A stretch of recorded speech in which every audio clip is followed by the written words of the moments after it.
ఆంధ్రప్రదేశ్ రాష్ట్రంలో రాజకీయంగా అనూహ్యమైన పరిణామాలు చోటు చేసుకున్నాయి. ఒకానొక దశలో భారతీయ జనతా పార్టీతో తెలుగుదేశానికి జనసేనకు పొత్తు ఉంటుందో లేదో అనే అనుమానాలు సృష్టిస్తున్న తరుణంలో ఒక శుభవార్త ఆంధ్రప్రదేశ్ ప్రజలకు. 3 పార్టీలు కలిసి ఒక కూటమిగా ఏర్పడినాయి. వాళ్ళు జాతీయ బీజేపీ కేంద్ర జలవనరుల శాఖ కేంద్ర మంత్రిని గజేంద్ర ఆయన్ని, అలాగే భారతీయ పార్టీ ఉపాధ్యక్షుడు పండాని. గజేంద్ర షెకావత్ ఉపాధ్యక్షుడు పండా యొక్క ఓపికను మెచ్చుకోవాలి. వాళ్ళు చంద్రబాబు నాయుడు జనసేన అధినేత పవర్ స్టార్ పవన్ కళ్యాణ్తో 8.5 గంటలు చర్చలో కూర్చున్నారు. ఈ చర్చలు సఫలీకృతమయ్యాయి. మామూలుగా కాదు, చక్కటి సీట్ల స్థానాల ఎంపికలోనూ అభ్యర్థుల ఎంపికలోనూ కూడా చంద్రబాబు నాయుడు తను ఇప్పటికే పలుమార్లు పలు సర్వే సంస్థలతో చేయించిన సమాచారాన్ని ఢిల్లీ వెళ్ళినప్పుడు అమిత్ షాకి ఇచ్చారు. అలాగే ఆంధ్రప్రదేశ్ రాష్ట్రానికి అమరావతికి ఇచ్చేసిన గజేంద్ర షెకావత్ కి పాండాకు కూడా ఆ సమాచారాన్ని ఇచ్చి, ఇది సర్వే సంస్థలు ఇచ్చిన సమాచారం ఆధారంగా ఎక్కడెక్కడ తెలుగుదేశం జనసేన బలంగా ఉంది, వైఎస్ఆర్సీపీ బలహీనంగా ఉన్నదనే స్థానాలను గుర్తించి భారతీయ జనతా పార్టీ వాళ్ళ స్థానాల ఎంపికలోనూ సీట్ల ఎంపికలోనూ అభ్యర్థుల ఎంపికలోనూ కూడా తనదైన శైలిలో చంద్రబాబు నాయుడు సహకరించడం విశేషం. ఆయన ఒకటే చెప్పాడు, నా దగ్గర ఉన్న సమాచారాన్ని ఉపయోగించుకుంటే మీ సీట్లు గెలుస్తారు, అభ్యర్థులు గెలుస్తారు. ఎందువల్లనంటే భారతీయ జనతా పార్టీ ఆంధ్రప్రదేశ్ రాష్ట్రంలో ఉన్న 4 ప్రముఖ నాయకులు వాళ్ళు ముందు నుంచి కూడా జగన్మోహన్ రెడ్డికి అనుకూల వైఖరి, వైఎస్ఆర్సీపీ ప్రభుత్వానికి మద్దతుగా పత్రికా సమావేశాల్లో మాట్లాడటం, అంతేకాకుండా వైఎస్ఆర్సీపీ ప్రభుత్వాన్ని ఎండగడుతున్న నిష్ఠ కలిగిన, నిబద్ధత కలిగిన, నీతి నిజాయితీ కలిగిన బీజేపీ నాయకులను కూడా సస్పెండ్ చేశారు. జగన్మోహన్ రెడ్డికి భజన చేసే 4 బీజేపీ నాయకులంటే ఆంధ్రప్రదేశ్ రాష్ట్ర ప్రజలు, తెలుగుదేశం పార్టీ, జనసేన పార్టీ శ్రేణులు అసహించుకుంటున్నారు. వాళ్ళ గురించి పేర్లు నేను చెప్పవలసిన అవసరం లేదు. పట్టణాలు, గ్రామాలలో అందరికీ తెలుసు వీళ్ళు ఎక్కడ వాళ్ళు అనేది తెలుసు. ఉత్తరాంధ్ర కేంద్రంగా ఒక వ్యక్తి, ఉభయ గోదావరి జిల్లాలకు చెందిన మరొక వ్యక్తి, ఇంకొక ఆయన అమరావతి కేంద్రంగా ఆయన, రాయలసీమ కేంద్రంగా మరొక ఆయన. ఈ 4 భారతీయ జనతా పార్టీ ప్రతిష్ట దిగజారేలా జగన్మోహన్ రెడ్డికి అనుకూల వైఖరి వల్ల భారతీయ జనతా పార్టీ శ్రేణులు నిర్వీర్యం చేయడానికి వాళ్ళు ప్రయత్నించారు. ఈ విషయం ఇప్పటికే ప్రధానమంత్రి మోదీకి, అమిత్ షాకి, జేపీ నడ్డాకి తెలిసింది. చంద్రబాబు నాయుడు అమిత్ షాకి స్పష్టంగా, జేపీ నడ్డా కూడా చెప్పారు, ఈ 4 నాయకుల్లో ఎవరికి సీట్లు ఇచ్చినా తెలుగుదేశం పార్టీ, జనసేన ఓట్లు బదిలీ కావు. పైగా వాళ్ళ పేర్లు లోక్సభ అభ్యర్థులు, అసెంబ్లీ అభ్యర్థుల జాబితాలో కనిపించినా దాని ప్రభావం ఇతరులపై పడుతుందని కూడా ఆయన చెప్పడం అనేది అది చాలా మంచి పని. ఎందుకంటే ఇప్పుడు ఎవరైతే జగన్మోహన్ రెడ్డికి అనుకూలంగా ఉండే 4 నాయకులను జాబితా నుంచి తొలగించి చక్కటి అభ్యర్థులను ఎంపిక చేశారో వాళ్ళ వల్ల 6 లోక్సభ సీట్లు, 10 అసెంబ్లీ సీట్లు భారతీయ జనతా పార్టీ గెలిచినా కూడా ఆశ్చర్యం లేదు. ఎందుకంటే వీళ్ళ వల్ల, ఈ 4 వల్ల బీజేపీ పార్టీకి చెడొచ్చింది. పైగా బీజేపీ ఈ చంద్రబాబు నాయుడు 53 రోజులు జైల్లో వెళ్ళడానికి బీజేపీ హస్తం ఉందని కూడా ఒక ప్రచారం నిర్వహించారు. చంద్రబాబు నాయుడు చాలా స్పష్టంగా చెప్పాడు, చంద్రబాబు నాయుడు ఆయన అరెస్ట్ లో బీజేపీకి ఏమాత్రం ప్రమేయం పాత్ర లేదు, బీజేపీకి ఎటువంటి సంబంధం లేదు. ఇదంతా కూడా జగన్మోహన్ రెడ్డి కుట్ర. ఆ కుట్రకు సహకరించిన కొంతమంది ఐఏఎస్ ఐపీఎస్ అధికారులు ఉన్నారు. ఈ కుట్రలో భాగంగా ఆంధ్రప్రదేశ్ రాష్ట్రంలో శాసనసభ లోక్సభ ఎన్నికల్లో దొడ్డిదారిన ఏదో విధంగా ఐఏఎస్లు ఐపీఎస్లు జగన్మోహన్ రెడ్డికి అడుగులకు మడుగులొత్తే ఆ అధికారులు ఏదో రకంగా స్థానిక సంస్థలు, సర్పంచులు, ఎంపీటీసీ, జడ్పీటీసీ, కౌన్సిలర్లు, కార్పొరేటర్లు, మేయర్లు, మున్సిపల్ చైర్మన్లు పదవి ఆ ఎన్నికలు జరిగినప్పుడు ఏ విధంగా మోసపూరితంగా, అక్రమంగా, దౌర్జన్యంగా, అరాచకంగా నామినేషన్ కూడా వేయకుండా నామినేషన్ పత్రాలు చింపేసి హింస ద్వారా పోలీసు రాజ్యంతో గెలిచారు. అది ప్రజాస్వామ్యం లేదు. ఆ విధంగానే స్థానిక సంస్థల్లో, గ్రామాల్లో, పట్టణాల్లో ఏ విధంగా గెలిచామో ఆ శాసనసభలు కూడా గెలుస్తామని ఒక వ్యూహరచన చేశారు. ఆ పప్పులు ఇప్పుడు ఉడకవు. ఇప్పుడు ఎన్నికల నోటిఫికేషన్ మార్చి 15న విడుదలయ్యే అవకాశం ఉంది. ఆనాటి నుంచి కేంద్ర ఎన్నికల సంఘం పర్యవేక్షణలో రాష్ట్ర ప్రభుత్వం నిర్వహించబడుతుంది. ఐఏఎస్లు, ఐపీఎస్లు, అలాగే రాష్ట్ర ఎక్సైజ్ అంటే ఈ మద్యం అమ్మకాలు చేసే జీఎస్టీ అధికారులు వీళ్ళందరూ కూడా కేంద్ర ఎన్నికల సంఘం పరిధిలోకి వస్తారు. కేంద్ర ఎన్నికల సంఘం అంటే కేంద్ర ప్రభుత్వం, బీజేపీ ప్రభుత్వం ఆధ్వర్యంలో పనిచేసే అధికారులు. కనుక జగన్మోహన్ రెడ్డి ఏదైతే వాలంటీర్లు అడ్డం పెట్టుకుని, అలాగే గ్రామ సచివాలయాలు, వార్డు సచివాలయ సిబ్బందిని అడ్డం పెట్టుకుని అక్రమంగా, అరాచకంగా, దొడ్డిదారిన బూత్ క్యాప్చరింగ్, రిగ్గింగ్ ద్వారా గెలుస్తామనే ఆశలు అడియాశలై నీరు గారిపోయింది. వైఎస్ఆర్సీపీ పార్టీ ఇక గెలవని అర్థమైపోయింది. ఈ రోజున చంద్రబాబు నాయుడు చాలా స్పష్టంగా బీజేపీలో ఆయన సూచించిన పేర్లు గతంలో ప్రత్యక్షంగా గాని పరోక్షంగా గాని తెలుగుదేశం పార్టీతో అనుబంధంగా ఉన్న నాయకుల పేర్లు సూచించడం విశేషం. ఎందుకంటే ఇప్పుడు వాళ్ళ బీజేపీకి ఓట్లు తక్కువ. తెలుగుదేశం పార్టీ, జనసేన ఓట్లు కలవకుండా ఏ ఒక్క బీజేపీ అభ్యర్థి గెలిచే పరిస్థితి లేదు. ఉదాహరణకు లోక్సభ సీట్లు 6 ఉన్నాయి. 6లో కూడా వీళ్ళు బీజేపీ వాళ్ళు ఎటువంటి సర్వే చేయకుండా రాజంపేట అడిగారు, హిందూపురం అడిగారు. చంద్రబాబు నాయుడు చెప్పాడు, బీజేపీ రాజంపేట వద్దు, హిందూపురం వద్దు, మీకు మంచి గెలిచే సీట్లు నేను మీకు ఇవ్వబోతున్నాను, అవి తీసుకోమని చెప్పాడు. మరి బీజేపీ మంచి కోరే చెప్పాడు ఆయన చెప్పిన సీట్లేది? అరకు ఎలాగో బీజేపీ కొత్తపల్లి గీతకిద్దాం అనుకున్నారు. ఆమెపై కేసులున్నాయి, కేసులన్నీ కూడా అడ్డు తొలగిపోయినాయి. హైకోర్టు వాటికి గ్రీన్ సిగ్నల్ ఇచ్చేసింది, ఎటువంటి అభ్యంతరం లేదు, ఆమె నామినేషన్ వేసుకోవచ్చు. చంద్రబాబు నాయుడు సూచించిన 2 సీట్లు విజయనగరం గ్యారంటీగా గెలిచే సీటు. మరి వాళ్ళు తెలుగుదేశం పార్టీ వాళ్ళు త్యాగం చేసి బీజేపీకి ఇస్తున్నారు.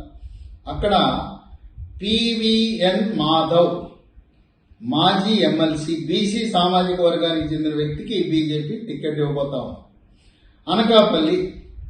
అనకాపల్లిలో మరి అది కూడా తెలుగుదేశం బలంగా ఉండే సీటు. అక్కడ సీఎం రమేష్ గతంలో తెలుగుదేశం పార్టీతో, చంద్రబాబు నాయుడుతో సన్నిహితంగా పనిచేసిన వ్యక్తి, బీసీ సామాజిక వర్గానికి చెందిన వ్యక్తి. ఒక విశేషం ఏంటంటే విశాఖలో అప్పుడు ఉత్తరాంధ్రలో ఎమ్మెల్సీగా పివిఎన్ మాధవ్ గెలవడానికి తెలుగుదేశం పార్టీ సహకారం వల్లనే ఆయన ఎమ్మెల్సీ అయ్యాడు. కనుక ఆ విధంగా తెలుగుదేశం పార్టీ ఓట్లతో, జనసేన ఓట్లతోనే ఈరోజు బీజేపీ అభ్యర్థులు గెలుస్తారు. ఇక పురంధరేశ్వరి అన్న ఎన్టీ రామారావు కుమార్తె, వివాదరహితురాలు. ఆమె నీతిగా, నిజాయితీగా, నిబద్ధతతో ముక్కుసూటి మనిషి. ఆమె రాష్ట్ర అధ్యక్షురాలు అయినప్పటి నుంచి కూడా జగన్మోహన్ రెడ్డి యొక్క అవినీతి కార్యకలాపాలను బట్టబయలు చేసి బీజేపీ క్యాడర్లో ఒక నమ్మకాన్ని, విశ్వాసాన్ని పాల్గొల్పారు. ఆమెను కేంద్ర మంత్రిగా ఎంపిక చేసి కేబినెట్ లో స్థానం కల్పించి మోడీ థర్డ్ కేబినెట్ లో ఆమె కేంద్ర మంత్రి కాబోతా ఉన్నారు. ఇక 4వ సీటు నర్సాపురం రఘురామకృష్ణరాజు. రఘురామకృష్ణరాజు అంటే బీజేపీ వాళ్లే కాదు, తెలుగుదేశం, జనసేన అందరూ వేస్తారు. ఇక్కడ ఒక విశేషం మనం గమనించాలి. రఘురామకృష్ణరాజుని పోలీసులు బంధించి నిర్బంధించి లైట్లు తీసి ముసుగులు వేసుకుని కాళ్ల మీద కొట్టి కాళ్ల ఎముకలు ఇరిగేలా కొట్టడాన్ని ఆంధ్రప్రదేశ్, తెలంగాణ రాష్ట్రం నుండే క్షత్రియ సామాజిక వర్గం అందరూ కూడా ఖండించారు. ఇప్పుడు కూడా ఆంధ్రప్రదేశ్, తెలంగాణలో ఉండే క్షత్రియ సామాజిక వర్గం రాజులందరూ కూడా తెలంగాణలో బీజేపీ కోటేస్తున్నారు. ఆంధ్రప్రదేశ్ లో జనసేన, బీజేపీ, తెలుగుదేశం కూటమి మద్దతు ఇచ్చి వైఎస్ఆర్సీపీ పార్టీ జగన్మోహన్ రెడ్డిని ఓడించాలని ఆ సంఘాలన్నీ కూడా, క్షత్రియ సంఘాలన్నీ కూడా ఒక నిర్ణయం తీసుకోవడం అనేది మనం గమనించవలసిన విషయం. నర్సాపురంలో రఘురామకృష్ణరాజు. ఇక తిరుపతిలో అది దేవుని యొక్క అనుగ్రహంతో బీజేపీ పార్టీ ఎప్పుడు కూడా శాసనసభ, లోక్సభ దేవుని పాదాల వద్ద బీజేపీ పార్టీ ఉండాలని కోరుకుంటుంది. అక్కడ కర్ణాటక రాష్ట్ర ప్రధాన కార్యదర్శిగా పదవీ విరమణ చేసిన రత్నప్రభ ఆమె ఉప ఎన్నికలో పోటీ చేసి ఓటమి చెందారు. ఆమె మాదిగ సామాజిక వర్గానికి చెందిన వ్యక్తి. మోదీ అధికారంలోకి వస్తే త్వరలో ఏబిసిడి వర్గీకరణ ద్వారా మాదిగలకు విద్య, ఉపాధి, ఉద్యోగ అవకాశాల్లో ఏబిసిడి కేటగిరీని వర్తించే అవకాశం ఉన్నది. ఆ విధంగా మాదిగ సామాజిక వర్గం. ఇక్కడ మనం గమనించవలసిన విషయం ఏంటంటే, అరకులో ఒక గిరిజన మహిళకి ఇచ్చారు. అట్లాగే తిరుపతిలో ఎస్సీ మహిళలకు 33% ఇప్పుడే ఇచ్చేశారు. ఒక ఎస్సీని ఎంపిక చేసుకున్నారు, ఒక ఎస్టీని ఎంపిక చేసుకున్నారు. బీసీలకు కూడా 33% ఇచ్చింది బీజేపీ పార్టీ లోక్సభ సీట్లలో. అక్కడ విజయనగరం మాధవ్ బీసీ, అనకాపల్లిలో సీఎం రమేష్ బీసీ. కేవలం అగ్రవర్ణాలకు 2 సీట్లు. కమ్మ సామాజిక వర్గానికి చెందిన పురంధరేశ్వరి, క్షత్రియ సామాజిక వర్గానికి చెందిన రఘురామకృష్ణరాజు. త్రిపుల చూడండి, భారతీయ జనతా పార్టీ గిరిజనులపై, దళితులపై ప్రత్యేక దృష్టి సారించడమే కాదు, బీసీ సామాజిక వర్గం, మోదీ బీసీ సామాజిక వర్గానికి చెందినవాడు, ఆయన గానుగా కులస్తుడు. అందువల్ల కేంద్ర కేబినెట్ లో కూడా 27 మంది బీసీలకు స్థానం కల్పించి చరిత్ర సృష్టించాడు మహానుభావుడు మోడీ. అందువల్ల అణువణువున సామాజిక సూత్రాన్ని, సామాజిక న్యాయం అనే సూత్రాన్ని పాటిస్తూ ఈ 6 సీట్ల ఎంపికలో చంద్రబాబు నాయుడు చాలా కీలకంగా వ్యవహరించాడు. ఎందుకంటే బీజేపీ రాజంపేటలో, హిందూపూర్లో పోటీ చేస్తే గెలవడం కష్టం. ఆయన సూచనలను అందుకున్నాడు. గజేంద్ర షెకావత్, ఆ పాండా వాళ్ళిద్దరు విన్నారు. ఈ సీట్లు 6 కూడా భారతీయ జనతా పార్టీ ఎంపీ సీట్లను విజయం సాధించి మరి ప్రధానమంత్రి మోదీకి ఒక కానుకగా ఇవ్వబోతున్నారు. ప్రధానమంత్రి మోదీ చిలకలూరుపేటలో మార్చి 17 జరిగే గ్రాండ్ మహాసభ, ఈ మహాసభకు 6 లక్షల మంది ప్రజలు నభూతో నభవిష్యత్ అనే విధంగా ఈ సభ జరుగుతూ ఉంది. ప్రధానమంత్రి మోదీతో పాటు జాతీయ స్థాయి నుండే ప్రముఖులు మరికొంతమంది కూడా ఇచ్చేస్తున్నారు. ఇది మొట్టమొదటి బీజేపీ, జనసేన, తెలుగుదేశం పార్టీ 3 కలిపి నిర్వహించే సభ కాబోతాం. ఇక శాసనసభ విషయానికి వస్తే 6 అనుకున్నారు, అది 6 10 చేశారు. ఈ 10 చేయడంలో మన పవర్ స్టార్ పవన్ కళ్యాణ్ ఆయన యొక్క త్యాగాన్ని అభినందించాలి. తన సీట్లను 3 వదులుకున్నాడు. అలాగే చంద్రబాబు నాయుడు కూడా 145 సీట్లలో పోటీ చేద్దామనుకుని 1 సీట్ని త్యాగం చేశాడు. చంద్రబాబు నాయుడు బద్వేలు, కడప జిల్లాలో ఉండే బద్వేలు సీట్ని త్యాగం చేస్తే పవర్ స్టార్ పవన్ కళ్యాణ్ 3 సీట్లను త్యాగం చేసి మనకు భారతీయ జనతా పార్టీ అండ కావాలి, రాష్ట్రాభివృద్ధి కావాలంటే, పెద్ద ఎత్తున ఆర్థిక వనరులు, ఆర్థిక సహాయం అందాలంటే కేంద్ర ప్రభుత్వ సహాయం కావాలి, ఎన్నికలు నిష్పక్షపాతంగా, పారదర్శకంగా, సజావుగా జరగాలంటే కేంద్ర ప్రభుత్వ సహాయం కావాలని ఆయన 3 సీట్లను త్యాగం చేశాడు. ఈ చర్చల సందర్భంగా గజేంద్ర షెకావత్ తోనూ పాండాతో చంద్రబాబు నాయుడు జనసేన అధినేత ఒక విషయాన్ని ప్రస్తావించారు. కొంతమంది ఉన్నత స్థాయి అధికారులు జగన్మోహన్ రెడ్డికి అడుగులకు మడుగులెత్తుతూ ఎన్నికల్లో ఆయనకి అనుకూలంగా ప్రవర్తించాలనున్న జాబితా ఇప్పటికే కేంద్ర ప్రభుత్వానికి చేరింది. ఎన్నికల షెడ్యూల్ ప్రకటించగానే వెంటనే పెద్ద తలకాయల బదిలీలుంటాయి. ఈ పెద్ద ఐఏఎస్లు పెద్ద ఐపీఎస్లు ఎన్నికలతో సంబంధము లేకుండా ప్రాధాన్యము లేని పోస్టులకు వెళ్లిపోతారు. నిజాయితీతో నిబద్ధతతో పనిచేసే అధికారులు ఈ ఎన్నికలు నిర్వహించే అవకాశం ఉన్నది. పెద్ద స్థాయి అంటే అది డీజీపీ కావచ్చు, ప్రధాన కార్యదర్శి చీఫ్ సెక్రటరీ స్థాయి, లేక ప్రత్యేక ప్రధాన కార్యదర్శి, ప్రిన్సిపల్ సెక్రటరీ, డిఐజీలు, ఐజీలు, అడిషనల్ డీజీ స్థాయి అధికారుల బదిలీలు కూడా ఉండే అవకాశం ఉందని ఊహాగానాలున్నాయి. ఇక అసెంబ్లీ స్థానాలకు వస్తే 10లో 4 ఎప్పటి నుంచో గ్యారంటీ సీట్లు అన్నారు. వాళ్ళ నలుగురు కూడా ప్రచారం కూడా ప్రారంభించారు. విశాఖ ఉత్తరం, విశాఖ నార్త్లో విష్ణుకుమార్ రాజు గతంలో బీజేపీ శాసనసభా పక్ష నేతగా పనిచేశారు. ఆయనకి సీటు గ్యారంటీని ఎప్పటి నుంచో ఆయన ప్రచారం కూడా ప్రారంభించేశాడు. ఇక రెండవది కైకలూరు నియోజకవర్గం నుంచి 2014లో 27,000 మెజార్టీతో గెలిచి వైద్య ఆరోగ్య శాఖ మంత్రిగా పనిచేసిన డాక్టర్ కామినేని శ్రీనివాస్. ఇక్కడ ఈయన్ని డాక్టర్ కామినేని శ్రీనివాసే ఆయన, కానీ అందరూ కూడా శ్రీనివాసరావు అని పిలుస్తుంటారు. రావు లేదు, ఆయన పేరు డాక్టర్ కామినేని శ్రీనివాస్ మాత్రమే, రావు అనే పదం లేదు. ఆయన మళ్లీ 27,000 కాదు, ఈసారి 50,000 మెజార్టీతో గెలిచి మళ్లీ చంద్రబాబు నాయుడు కేబినెట్ లో వైద్య ఆరోగ్య శాఖ మంత్రిగా ఆయనకు అవకాశం దక్కే అవకాశం ఉంది. ఇక 3 జమ్మలమడుగు నుంచి ఆదినారాయణ రెడ్డి. ఈ ఆదినారాయణ రెడ్డి చంద్రబాబు నాయుడు కేబినెట్ లో మంత్రిగా పనిచేశారు. ఆయన ఇప్పటికే ప్రచారం ప్రారంభించారు. ఆయనకి సీటు గ్యారంటీ. ఆయన గెలిస్తే ఆయన మంత్రివర్గంలో స్థానం కూడా లభిస్తుంది. ఇక 4వ అభ్యర్థి వరదాపురం సూరి, అనంతపురం జిల్లా ధర్మవరం నియోజకవర్గంలో ఆయన కూడా సీటు గ్యారంటీ. ఈ నలుగురికి ఎప్పటి నుంచో వీళ్ళు ప్రచారం ప్రారంభించారు. ఎందుకంటే అమిత్ షా ఒక విషయం చెప్పాడు.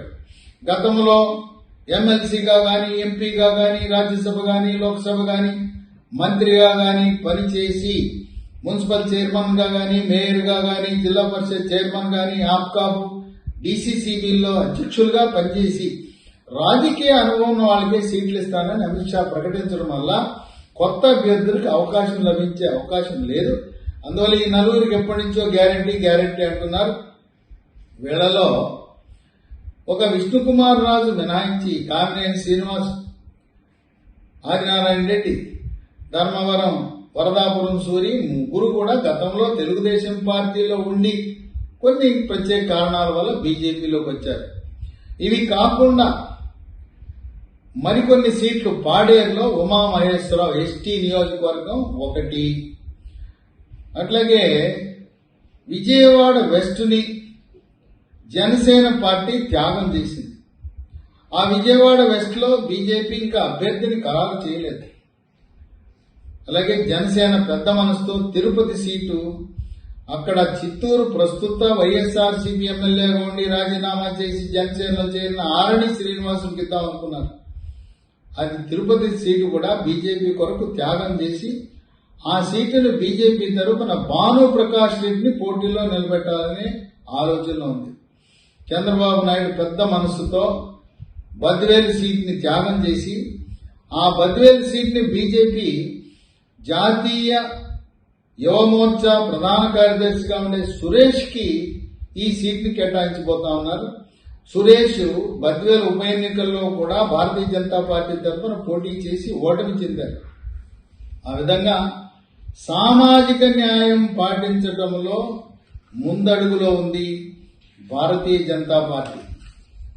ఇక మరికొన్ని సీట్లు శ్రీకాళహస్తి నుంచి పోలా ఆనంద్, బలిజ సామాజిక వర్గానికి చెందిన వ్యక్తి, ఆయన కూడా గెలిచే అవకాశాలు మెండుగా ఉన్నాయి. ఆయనకి బీజేపీ సీటు కేటాయించే అవకాశం ఉంది. ఆలూరు నుంచి, కర్నూలు జిల్లా ఆలూరు నుంచి బీసీ సామాజిక వర్గం బోయ వాల్మీకి సామాజిక వర్గానికి చెందిన doctor Parthasarathi Partha dental clinics అని నిర్వహిస్తున్నారు. ఈయన జాతీయ ఓబీసీ కార్యదర్శిగా కూడా డాక్టర్ లక్ష్మణ్ గారి టీంలో పనిచేస్తున్నారు. అందువల్ల ఇద్దరు బీసీలు ఉండేలా చూసుకోవాలనే ఆలోచన ఉంది. బీసీ కోటాలో మరి శ్రీకాళహస్తి, ఆలూరు, పాడేరేమో ఎస్టీ, బద్వేలు ఎస్సీ, ఇక గుంటూరు వెస్ట్ ను కూడా బీజేపీ కోరే అవకాశం ఉంది. గుంటూరు వెస్ట్ లో ఇప్పటికే జాతీయ కార్మిక సంక్షేమ బోర్డు చైర్మన్ గా ఉన్న వల్లూరు జయప్రకాష్ ఆయన సీటు ఆశిస్తున్నారు. ఏదేమైనా ఈ నలుగురు నేను చెప్పిన కామినేని శ్రీనివాసు, విష్ణుకుమార్ రాజు, ఆదినారాయణ రెడ్డి, వరదాపురం సీట్లు 4, వరదాపురం సూరి ఆ 4 సీట్లు గ్యారంటీ, మిగతా 6 వాళ్ళు చర్చిస్తున్నారు. ఈ విధంగా 10 సీట్లు చంద్రబాబు నాయుడు ఇప్పటికే నిర్వహించిన వివిధ సర్వేల ఫలితాల ఆధారంగా ఏ నియోజకవర్గాల్లో తెలుగుదేశం జనసేన బలంగా ఉందో ఆ బలమైన సీట్లను బీజేపీకి కేటాయించడం ద్వారా ఒక విశేషం ఏంటంటే చంద్రబాబు నాయుడు పెద్ద మనసుతో మోదీ గారి దగ్గర మంచి మార్కులు కొట్టేయాలని బాగా గెలిచే సీట్లను బీజేపీ వాళ్ళకి ఇచ్చారు. సామాన్యంగా ఎవరైనా కూడా పొత్తంటే ఓడిపోయే సీట్లను ఇస్తుంటారు. కానీ ఇక్కడ విశేషం ఏంటంటే 10 అసెంబ్లీ సీట్లు, 6 లోక్సభ సీట్లు బలంగా తెలుగుదేశం జనసేన ఉండే ఆ సీట్లను ఇవ్వడం వల్ల 10 అసెంబ్లీలు, 6 లోక్సభ సీట్లు గెలుస్తాయి.